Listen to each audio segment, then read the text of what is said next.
Es uno de los más especiales en una añada importantísima, 2002, que fue la añada fundacional de Pago de Tarsis. Fue la primera añada que salió al mercado después de muchos años de trabajo en el viñedo.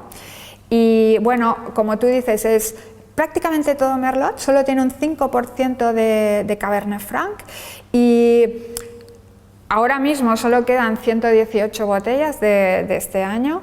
El concepto de hacer el selección bodega nació un poco también de la casualidad, en el sentido de que cuando estábamos probando todas las barricas siempre había una o dos barricas que eran excepcionales por algunas razones desconocidas, y entonces decías, ostras, pero mezclarlas con las otras puede ser algo, bueno, perderemos esta cosa única, ¿no? Entonces dijimos, bueno, pues vamos a preservarlas, vamos a dejarlas ahí y ya veremos lo que hacemos con ellas. Pues esas dos barricas fueron las que se embotellaron para hacer el selección bodega.